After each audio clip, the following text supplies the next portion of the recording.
السلام عليكم ورحمة الله وبركاته. ولا ليال وقرين إلهي بين مهد علينا سبحانه وتعالى الله منعم كأه إنه نعمي بفضله وكرمه وإحسانه إن سوق أرسيي موسم كان آت كأقال كأه بشي رمضان أول كيدي maalintii ugu horeysay iyo inagoo u kulannay kitaabka Ilaahay subhanahu wa ta'ala weynayntiisa iyo koruqaadkiisa iyo barashadiisa iyo xifdigiisa wa fadli Ilaahay subhanahu wa ta'ala uu bixiyo oo ciduu doonana Ilaahay subhanahu wa ta'ala isagu uu siiyo oo u garto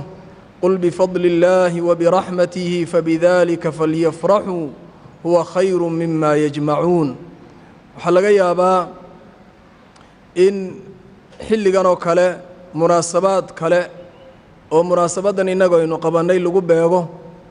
oo qaarkood xaflado la isugu yimaado marka waxa weeyaan ku badeed xaflado kale laakiin se Ilaahay subhanahu wa ta'ala inagu wixina waafajiyay inaynu halkan isugu nimaadno waxa kale inuu mahad celinaynaa walaalaha barnaamijkan soo abaabulay isku soo dubariday kii bixiyay ee maalgeliyay macallimiinta ka hawlgalaysa mushrifiinta munasiqiinta iyo cid kasta oo mashruucan gacan ku leh waxaan leenahay jazaakumullahu khayr. Ilaahay subhanahu wa ta'ala khayr iyo xasanaad fara badan Allah idin siiyo. Inta kadib walaalayaal waqtiga la siiyay waa 20 daqiiqo inta muqaddamada markan ka imaado mawduuca aynu doonayna maanta inaynu wadaagno sheekhu ii sheegay waxa weeye تطوير الذات وعلو الهمة ولبا موضوع ولبا موضوع بين آذي وقباهن هاي قارهان وقتقنا ينشوقنا موضوع كوباد ونفتين السيدين هرمرنا أما هرمرين نفط إن هرمريو وما أنت وين أغنى هاي عالم كان ينشوقنا lacagaadu badan baa lagu bixiyaa dawraadka lagu horumarinaya nafta tadwiiru dhaat qarash aad u fara badan baa lagu bixiyaa meelo badan baana laga eegaa dhinacyo badan baana nafta laga horumariyaa nafti waxay u baahan tahay dhinacii alla ka cabsiga iyo cibaadada in laga horumariyo waxay u baahan tahay dhinacii suluuga iyo akhlaaqda in laga horumariyo waxay u baahan tahay dhinacii aqoonta in laga horumariyo waxay u baahan tahay dhinaca tafkiirka iyo qaabka aad u fikirayso in laga horumariyo hallo waxa soo dhami waa maxaawir ay leedahay tadwiiru dhaat naftaada horumarinteeda hadii aanu qofku fahmin horta naftaadu ma kaaga baahan tahay horumar qofkaasi weligi meel ma gaadho waxaana asaas u aba la yiraahdaa marka doonayso inaad naftaada aad horumariso inaad is ogaato horta adigu yaa tahay naftaada inaad qiimayso adigu yaa tahay halkeed taagan tahay halkeed doonaysaa sideen ku gaadhayaa markaad leedahay adigu yaa tahay naftaadii markaad qiimaynayso qiimayntaad naftaada saaraysaa waa inay tahay qiimayn xaqiiqiya qiimaynaan mujaamala ku jirin naftaada waxaan ku jirin ha ku darin haddaad adigu tiraahdo iska soo qaado tiraahdo wallahi adigu quraankana waad ku fiicanta salaadana waad ku fiicanta halkan kalena waad ku fiicanta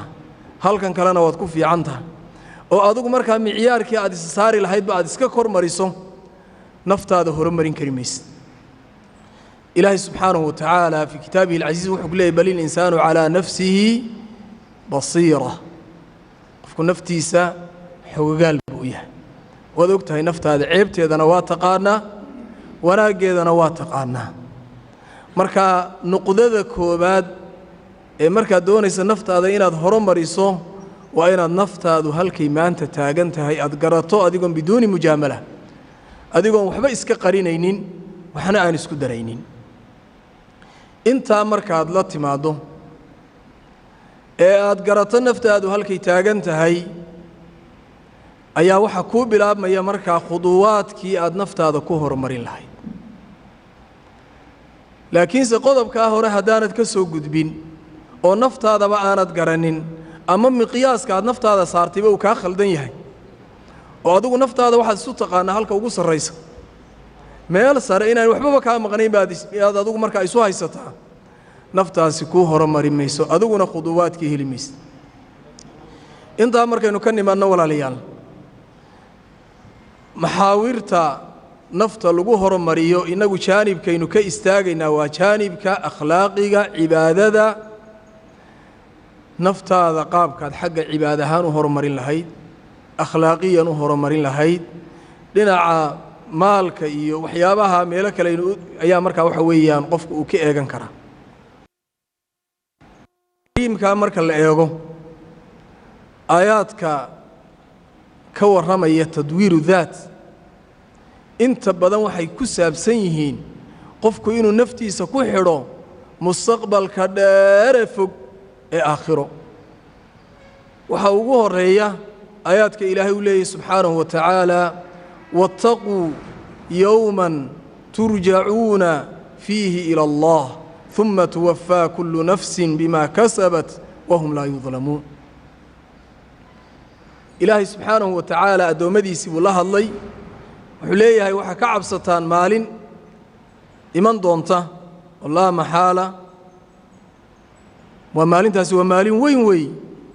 ilaahay baa subxaanahu wa tacaala lagu horgeyn doonaa marka had iyo jeer naftaadii markaad hormarinayso waxaad eegaysaa amaama allah adigoo taagan oo su'aalihii lagu weydiiyey oo ilaahay subxaanahu wa tacaala cibaadadaadii iyo cimrigaagii iyo caafimaadkaagii iyo caqligaagii wax alla wixii uu ku siiyey oo dhan alla ku weydiinaya subxaanahu wa tacaala marka wattaquu yowman nakiraa laga dhigay waxa looga dhigay waa maalin weyn wey turjacuuna fiihi ila allah maalin ilaahay subxaanahu wa tacaala xaggiisa laydiin celinayo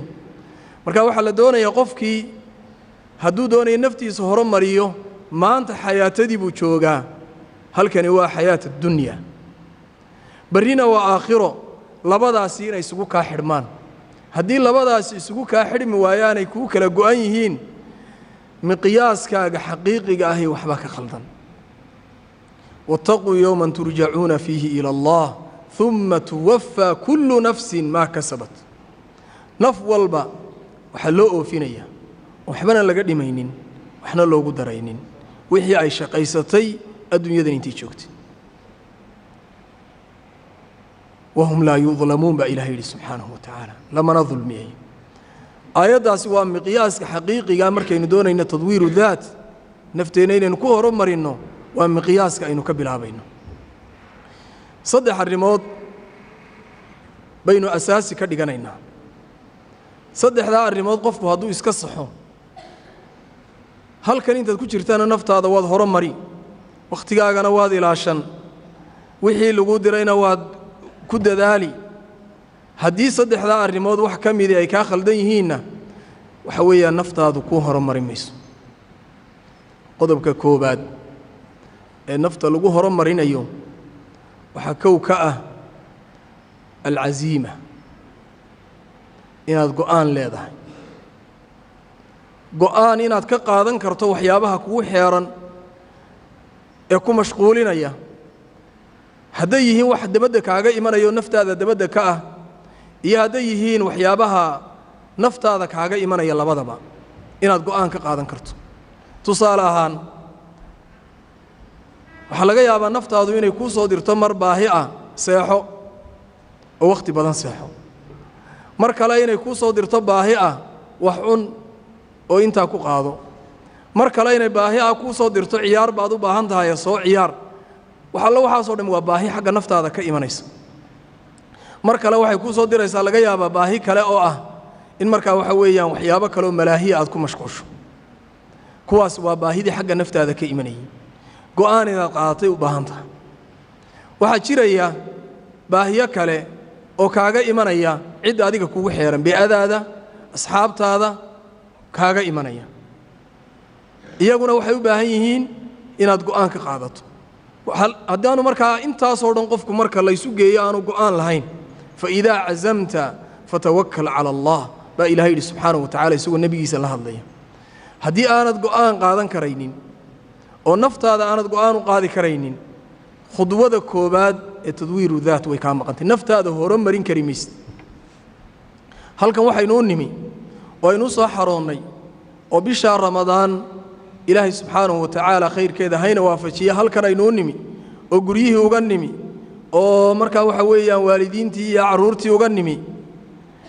waxa weeyaan in qofkani naftiisa halkay taagnayd kor uga qaado oo meel sare u gaadhsiiyo halkan markay insha allahu tacaala aynu gaadhno maalintii ay dhammaanaysay dowladu dadka halkan joogaa sinaan maayaan qofna khuduwaadkii tadwiiru daat buu qaadanayaayo naftiisu horumarinayaayo horu u soconayaayo halkii uu doonayey iyo meel ka sariisu gaadhaya qofna waxaa laga yaabaa laa qadar allah insha allah idinka fili maynee in iyadan wax badaniba u kordhin markaa waxa weeyaan dee qaarkood la helo laakiinse idinka fili mayne idinka insha allahu tacaala marka qodobka koowaad haddaad doonayso in mashruucan khayriga ah ee maanta jaaniska aad u heshay ee aan cid laga yaabo cid badanoo maanta heli lahayd oo u baahnayd aanay helin oo maanta arday badan baa ilaa saaka albaabka taagnayd oo doonaysa inay halkan idinku timaado laakiinse aan jaanis u helin haddaad doonaysa markaa mashruucan inaad ka faa'iidaysato naftaada go'aan u gaadh go'aan qaado go'aan inaad hormariso naftaada go'aankaa gaadh qodobka labaad ee markaa waxa weeyaan nafteena horumarinteena inaga caawinaya waxa weeye markaad go'aan qaadato meelaad higsanaysaana weyni jirto hansara yeelo xadiiskii nebiga sala allahu calayhi wasalam ina allaha yuxibbu macaaliya alumuur wayakrahu safsaafaha ilaahay subxaanahu wa tacaala wuxuu jecel yahay arrimaha kuwooda sare arrimaha hoosena ilaahay subxaanahu wa tacaala waa nacaa waa inaad meel sare markaa higsanaysaa miaal ahaan haddii aad adigu higsanayso inaad qur'aanka 10 jis dhammayso arday kalena higsanayo inaad 30 qur'aankaba u dhammeeyo xafidana labadaa arday mid waliba han buu leeyahay qofkan hankiisii buu ku salaynaya miqdaarkii xifdigiisa waxa laga yaabaa markuu idhaahdo 10 jis baad adigu maanta bisha aad ka gaadhsiin kartaa inuu idhaahdo maalintii 2 bog ka soo baxa kana idhaahdo 30 kaba waxaan doonayaa inaan muraajaceeyo wixii iga dhinaana aan xifdiyo waxaan doonayaa markaa inaan khudadii iyo qorshihii dejisto aan ku dhammayn lahaa 5 jis 5 bog 6 bog iyo wixii la mida qofkan inuu qorshuu dejistay kana qorshuu dejistay labadaa qof qorshahooda maxaa kala duway hankooda kala sarreeya qofna hankiisa sarreeyo meel saru higsanaya qofna hankiisa hooseeyo meel hoosu higsanaya waa garanaysaa nabiga calayhi salaatu wasalaam saxaabiga qaaliga ahay u khidmayn jiray markii uu nabiga weydiiyey calayhi salaatu wasalaam inuu markaa waxa weeyaan wax weydiisto waa kii yidhi anugu waxaan doonaya rasuulka ilaahayow wax kale ma doonayee muraafaqataka fi ljanna anugu meelahan sokay iyo adduunye iyo xoola isi iyo waxaan ma doonayo waxaan doonaya rasuulka ilaahayow inaan kugula rafiiqo jannada oo adduunyada waan kula joogaa laakiinse aakhirana inaan isku boos noqonno indhahayga aanay ka maqnaanin baan doonayaa rasuulka ilaahayow nebigu wuxuu ku yidhi calayhi salaatu wasalaam acinnii naftaada waxaad iigu kaalmaysaa bikahrati sujuud salaad fara badan iigu soo kaalmee asbaabtii la kaalayd halkaa ku iman lahayd marka haddaad doonaysa halka ugu sarraysa inaad gaadho waa inaad la timaaddo asbaabtii aad ku gaadhi lahayd qodobka ugu dambeeya malaha ardaydu way daaleenoo waxoogay maantana waa soo jeedeene waxa weeyaan marka aad go'aan la timaaddo marka aad han sare la timaaddo qodobka saddexaad hankaaga iyo qorshaha kuu dejisan waa inaad joogtayso alistimraariya waa inaad qorshahan joogtayso waa inaanay kaa kala go'in baahiyihii aan kuu sheegayay ee kugu imanaya waa inaanay kaa goynin hadafkaagii hadafkaa dheeraad jeexatay hadafkaaga waa inaad ku socoto nabigeennu calayhi salaatu wasalaam mithaalkii xayiga ahaa noolaa markuu ina siinayey wuxuu inoo sheegay dariiqa jannada loo maray ee toosan waxa hareeraheeda mara wadooyin yar yar oo fara badan mid walba shaydaan taagan yahay mid baa ku yeedhaya salaad la'aan buu kugu yeedhaya mid baa salaadii buu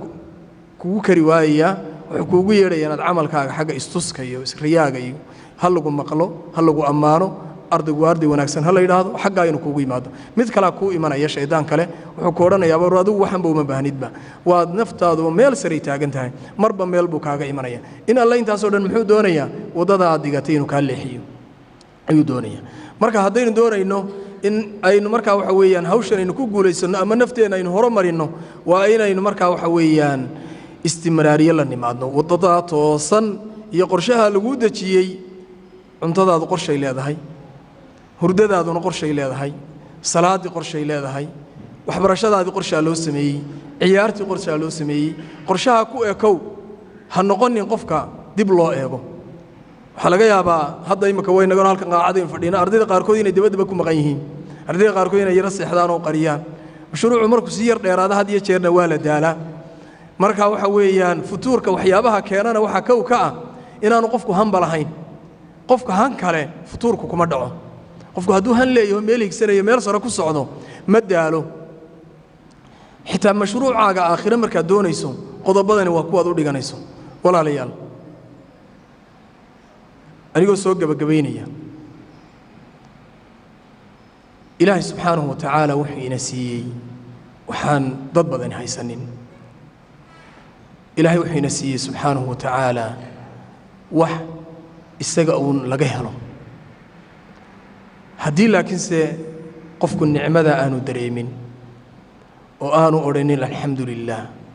oo naftiisa aanu ka dareemin in markaa waxa weeyaan ilaahay uu u nicmeeyey ciddii mashruucan khayriga aanu u mahad celinin qofkaasi isaguna tallaabooyin hore ma gaadhayo walaalayaal mashruuca khayriga aynu ka faa'iidaysanno nafteennana aynu horumarinno aynu dadaalno macallimiinta habeen iyo maalinba idinla joogay halka idinla joogana ixtiraamkooda iyo caawintooda ardayga wanaagsani ardayga kala soo caawiyo oo macallinka ku caawiyo oo macallinka isgarab taago aad iyo aad ba u mahadsantiin dhammaantiin waa idin salaamaya wassalaamu calaykum waraxmatullaahi wabarakaatuh